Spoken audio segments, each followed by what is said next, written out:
यानंतर ताई या ठिकाणी संबोधित करतील. मी फोटो काढायला आले का प्रचार करायला आले एवढं ठरवा. किती वेळ गेला मी सांगते सारखी 4:45ला टेक ऑफ आहे. मला भाषण करू द्या. चला चला. धन्यवाद. सत्कारासाठी धन्यवाद.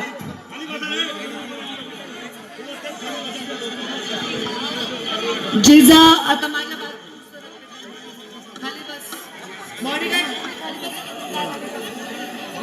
माझ्या मागे गब्बा सारे खाली बसा. तुम्हाला कोणी दिलाय व्हिडिओ करायचं काम? थांबा जरा बायकांना बघू द्या. हे पा माझ्याकडे फक्त 10 मिनिटं. बोलू का नाही? बोलायचंय ना? बसा तुम्ही. बसायची बसा. काही गरज नाही उभं राहायची. हे पा माझ्या मागे मातृसृष्टी आहे आणि माझ्या समोर छत्रपती शिवरायांचा अश्वारूढ पुतळा आहे.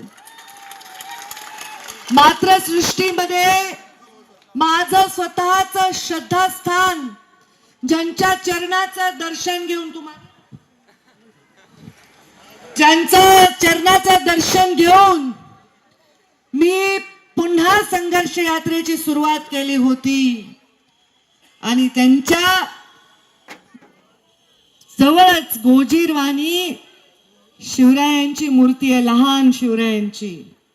त्या लहान शिवरायांपासून ते अश्वारूढ छत्रपती शिवाजी महाराजांपर्यंतचा त्यांचा प्रवास काय असेल हे मी मनात बसल्या बसल्या इथे विचार करत होते. आज मी इथे आलेली आहे.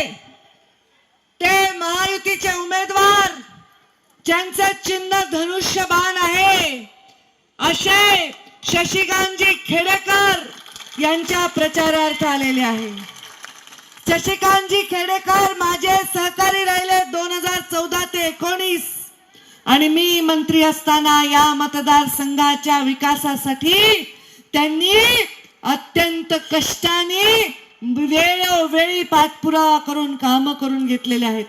नदीचं खोलीकरण, रुंदीकरण, गाळ काढणं, जलयुक्त शिवार, मुख्यमंत्री ग्राम सडक योजना, सगळ्या गोष्टीसाठी मी या सिंदखेड राजाला माझ्यावर प्रेम करणारे इथे लोक आहेत. माझ्या जिजाऊंचं हे गाव आहे. या जिजाऊंचं इथे वावर झालेला आहे. जिजाऊंचं पवित्र वास्तव इथे आहे. म्हणून वेळोवेळी विकासाच्या साठी नेहमी परळी एवढंच प्राधान्य मी सिंदखेड राजाला देखील दिलं. आज या मतदारसंघामध्ये आत्ताच ज्यांनी मार्गदर्शन केलं, माफ करा आपल्या मार्गदर्शनाला सारखं व्यक्त येत होता कारण तिकडून पायलटचा फोन यायलाय 4:45ला टेक ऑफ आहे, 4:45ला टेक ऑफ आहे. आता मी इथं आले ते शशिकांतजी खेडेकरांना निवडून आणण्यासाठी आले म्हणून जाधव साहेबांचं भाषण थोडं कमी झालं, माफ करा. माझ्या डाव्या बाजूला इथे बसलेत माझे भाऊ सुनील कायंदे. खरं तर जेव्हा जागा सोडण्याचा विषय होता मी डॉक्टर सुनील कायंदेचं नाव एवढं लावून धरलं होतं, एवढी प्रतिष्ठा केली होती, पण जागा सुटली शिवसेनेला. मी सीएम साहेबांनाही बोलले, मग कळलं राष्ट्रवादीला. त्या कन्फ्युजन मध्ये काय झालं माहित नाही, पण जाऊ द्या, मी हे लक्षात ठेवीन. डॉक्टर तुमची जबाबदारी कधी ना कधी माझ्या हातात जेव्हा शक्ती आहे. पण आज तुम्ही स्वतःची निवडणूक समजून खेडेकरांच्या पाठीमागे आपल्या सगळी शक्ती उभी करा. कारण माझं इथे एवढ्या माझ्या माय माऊल्या मोठ्या संख्येने आल्यात. मी सगळ्यांचे नाव मंचावरची घ्यायचं टाळते कारण मला जरा हेलिकॉप्टरनी जायचंय लवकर. पुढे सभा आहे आणि माझ्या भावाची सभा आहे. पुन्हा नाही गेले तर माझी पंचायत होईल. आता एवढ्या माऊल्या, बापरे किती गर्दी बायांची सभेला. बाबा तुम्ही एवढ्या दाटी वाटीने नसत्या बसल्या ना तर केवढी मोठी सभा. तिकडे ते बघा माणसं कशी उभे आहेत रस्त्यावर, कसं रे केवढी गर्दी. इकडे डाव्या हाताला फुल त्या टोकापर्यंत गर्दी, उजव्या हाताला ते पूर्ण भरून, आणि सभेच्या मागे गर्दी. असली कसली सभा आहे. मग आता एवढी गर्दी झाल्यावर तुम्ही नुसते मला पाहायला आले नसताल, माझं ऐकणार पण असताल. मी तुम्हाला एक सांगते, मी जीवनामध्ये माझ्या बापांनी जे संस्कार केले ते सांगते. त्यांनी सांगितलं कोणत्याही माणसाला कधीही कमी समजायचं नाही. त्यांनी सांगितलं कधीही धर्म आणि जातीच्या जीवावर राजकारण नाही करायचं. वंचितांच्या पीडितांच्या सेवा करणाऱ्या माणसाच्या पाठीमागे उभं राहायचं. आज 12 डिसेंबर, 3 जून आणि दसरा मेळावा एकही असा नव्हता जिथे मी खेडेकरांना पाहिलं नाही मंचावर. एकही मेळावा हा माणूस तेवढ्या गर्दीत धक्का बुक्कीत यायचे आणि माझ्या बाबांच्या समाधीवर डोकं टेकायचे, भगवान बाबांचं दर्शन घ्यायचे आणि माझ्या दसरा मेळाव्यामध्ये जरूर सामील व्हायचे. आज जेव्हा त्यांनी मला बोलावलं, मी कसं नाही येणार, मी आलेली आहे. आणि माझं काही इथं कुणाशी वैर आहे, कुणाला विरोध आहे असं नाही. मला शिंदे साहेबांना एक दिवस द्यायचा होता प्रचाराला आणि तो मी दिवस आजचा दिला. आणि त्यामध्ये त्यांनी या सभा लावल्या. मी सिंदखेड राजाच्या सवयीच आहे मला सभा घ्यायची. जाधव साहेबांसाठी आले होते, आता मी शशिकांत खेडेकरांसाठी आले. माझी तुम्हाला एवढी विनंती आहे, हात जोडून मी आलेली आहे, माझा मान ठेवा.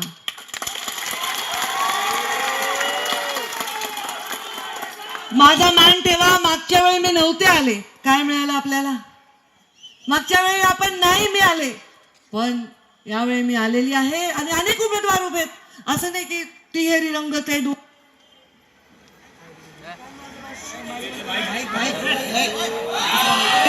माईक वाल्या कसं बंद केलं? अरे गडबड वाटेल ना लोकांना, लोक समजतील हे दुसऱ्या पक्षाचा माणूस बसलाय. तर मी इथे सगळे बरेच उमेदवार उभे आहेत ना, प्रत्येक 2-3 उमेदवार आहेत प्रत्येक समाजाचे.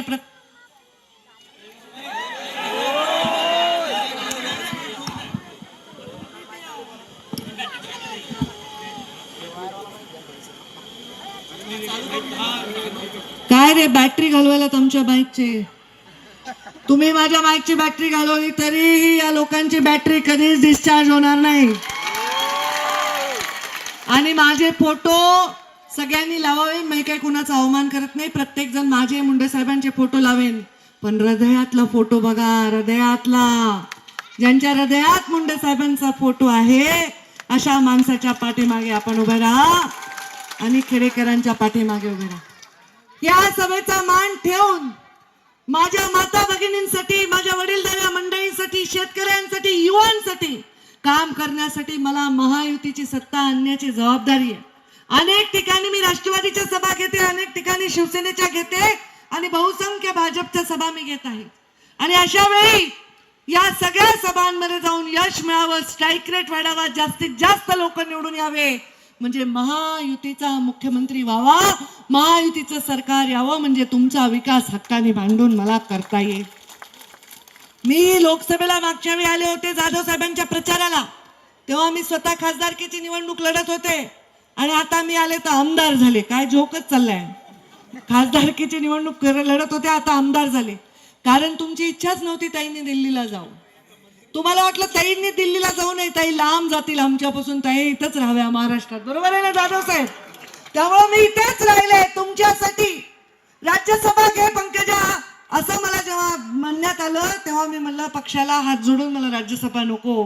राज्यसभा कशी घेऊ रे? 7 लोकांनी जीव दिलेला आहे, माझ्या लोकांच्या जवळ मला राहायचंय. राज्यसभा झाली तर माझा उद्धार होईल, माझं मत वाढेल, माझी पत वाढेल. पण मी जर विधान परिषदेवर राहिले तर मी या लोकांच्या रोज सेवेला उपलब्ध असू शकतो.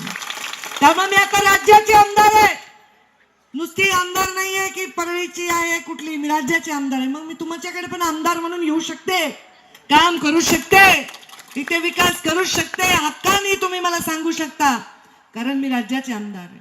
पण आता या मुख्यमंत्री जे आमचे आता राज्याचे मुख्यमंत्री एकनाथजी शिंदे साहेब, उपमुख्यमंत्री अजितदादा, देवेंद्रजी, या सगळ्यांनी मिळून महायुतीच्या सरकारमध्ये अनेक योजना सुरू केल्या, अनेक योजना. या योजनामध्ये माझ्या माय माऊलीसाठी तर किती छान केलंय बघा. सांगा काय केलंय, काय मिळालंय? लाडकी बहीण. जरा जोरात सांगा बरं. लाडकी बहीण किती आले अकाउंट मध्ये? कुणाकुणाचे आले हात वर करा बरं. आहे का याच्यात भेद? त्याच्यामध्ये भेद आहे का? धर्माचा, जातीचा, वर्गाचा, कशाचा नाही. या माय माऊलीला 7,500 रुपये आले. सख्या भावानी कधी 500 रुपये ओवाळणी दिलताना नाही नाही करत नाही. मी असा प्रश्न प्रत्येक सभेत विचारते, सख्खा भाऊ किती ओवाळणी देतो? अशा करतात. नाही नाही नाही. किती देता रे बहिणीला ओवाळणी? किती देता? 500. तुम्ही किती देता? 500. हा, तू किती देतो? 5,000 म्हणे. बघा कुठे आहे ती बहिणीला शोधून आणा. हा, 500 रुपये देतो भाऊ. 500 वर्षातून एकदा आणि 2दा राखी पौर्णिमेला एकदा देते. आणि हे मुख्यमंत्री लाडकी बहीण मध्ये किती देतो? 500च्या 1500 महिन्याला, वर्षाला नाही. म्हणजे 500च्या तिप्पट, आणि ते पण महिन्याला. मग तुम्ही किती दिलं पाहिजे? तिप्पट दिलं पाहिजे का नाही? दिलं पाहिजे का नाही? आता उगाच काही बघू नका. कोणी म्हणाल अमुक, कोणी म्हणाल तमुक. मी म्हणते इथे येऊन स्टार प्रचारक म्हणून खेडेकरांच्या पाठीमागे आपली शक्ती उभे करा, स्त्री शक्ती उभे करा. आता तुम्ही म्हणताल महिलांचं चाललंय, त्यांना मिळालंय, मग आम्ही काय करावं? तुमचा सगळा डोळा त्यांच्या अकाउंटवर आहे, मला माहिती. पैसे देऊ नका. मागल रोज नवरा दे जरा दे अकाउंट मधून. मागत असेल, नका देऊ. भाऊ सुद्धा मागतील, दे ना जरा, मला पिक्चरला जायचंय, मला शर्ट आणायचा आहे, मला काय गॉगल घ्यायचा आहे. बहिणीलाच त्रास देतात भाऊ. नका, तुम्ही घेऊ नका पैसे त्यांचे. पण तुम्हाला पण दिले. शेतकरी कोण कोण हात वर करा बरं. हे सगळे टोपीवाले शेतकरी दिसायला मारले. आता मला सांगा, शेतकरी सन्मान योजना 12,000 रुपये वर्षाला येतात का ना अकाउंट मध्ये? हा, आता ते 15,000 करायचा निर्णय आमच्या महायुती सरकारच्या जाहीरनाम्यामध्ये. आणि तुमचं सुद्धा 1500चं 2100 करायचंय. आता 12,000 म्हणजे वर्षाला 1,000 रुपये तुम्हालाही पडायलेत की. मग कसं रे? आता वीज बिल सांगा बरं. सौर ऊर्जेच्या कृषी पंपाचं वीज बिल माफ झालं की नाही? आता सरकारने केलं की नाही? सांगा बरं. शून्य झाले, शून्य. कुणाच्याकडे शून्य झाले सांगा बरं. सर्वांचं झालंय, कुणालाच सोडलं नाही. बघितलं नाही जात, धर्म, वजन, रोग, काळा आहे का गोरा आहे, बुटका आहे का उंच आहे, काही नाही बघितलं. मग दिलं ना. मग तुमचं जर वीज बिल शून्य झालंय तर तुम्ही महाविकास आघाडीच्या उमेदवाराला शून्य मदत केली पाहिजे. तुम्ही खेडेकरांच्या पाठीमागे आपली शक्ती उभी केली पाहिजे असं मला वाटतं. असं झालंय. परिस्थिती 2, 3, 4 मतदारसंघात झाली आहे जिथे महायुतीचेच 2 चिन्ह आलेले. आणि त्यामुळे लोकांच्या मनामध्ये काही प्रश्न असेल, पण मी सांगते त्यांच्या मागे अनुभव आहे. खेडेकरांनी 5 वर्ष काम केले, माझ्या मंत्रिमंडळात काम केले, आणि ते निवडून आलेले माझ्या लढसाठी लकी आहे. कारण ते 14ला निवडून आले होते. मग मी काय झाले होते? मग ते आता निवडून आले तर मग तुम्हाला काय करायचं? मग तुम्ही मला मदत करणार की नाही? आपल्याला कुणाला विरोधच करायचं नाही, आपल्या कुणाला नाव नाही ठेवायचे, काही नाही करायचं. आपण खरं बघायचं, हे सूर्य आणि हा जयद्रथ बघायचं. हे काय म्हणल्या ताई, खरंय का? खरंय. काय समोर खरंय का? खरंय. मी सांगायले की 5 वर्ष मी यांच्या बरोबर जेव्हा मी मंत्री असताना काम केलं, तेव्हा या भागाच्या विकासासाठी झटून त्यांनी काम केलं.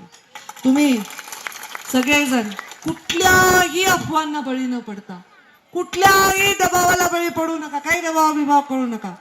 मग कोणी पाडायला उभं असते, कोणी निवडून यायला उभं असते.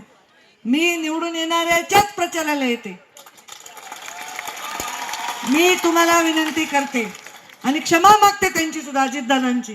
कारण या सभेला मी यावं, पण मी निवडलंय, मला वाटतंय. आणि ह्याच्यामध्ये कुठल्याही माझ्या मनामध्ये भेद जात नाही. मी माझ्या सगळ्या राज्यभर फिरणार आहे. शेवटी महायुतीचा उमेदवार आणि काम करणारा उमेदवार, योग्य उमेदवार, प्रेम करणारा, मुंडे साहेबांवर प्रेम करणारा, सदैव तिकडे श्रद्धा बाळगणारा. आज गेले 15 वर्ष मला वर्षातून 3दा कधी बाकी भेटतील नाही भेटतील. मुंडे साहेबांची पुण्यतिथी, जयंती आणि दसऱ्याला भेटणार. मी कशामुळे नाही देणार? त्यामुळे तुम्ही सर्वजण, मी हात जोडून तुम्हाला विनंती करते, माझा तुम्ही सगळेजण मान ठेवा आणि माझ्या विनंतीला मान देऊन शशिकांतजी खेडेकरांना प्रचंड मतांनी येणाऱ्या 20 तारखेला विजयी करा आणि माझ्या बरोबर नागपूरच्या अधिवेशनामध्ये पाठवा. आणि माझ्या सर्व भावांना विनंती, सगळ्यांनी अंग झटकून मन लावून काम करा. कुठल्याही अपप्रचाराला बळी पडू नका. मी आपल्या सर्वांच्यावर विश्वास ठेवून जात आहे की आपण त्यांना विजय कराल आणि मी मग आपल्या सगळ्यांची रजा घेत आहे. चिन्ह काय खेडेकरांचं चिन्ह काय? चिन्ह काय? चिन्ह? विसरू नका. या ठिकाणी आजच्या सभेत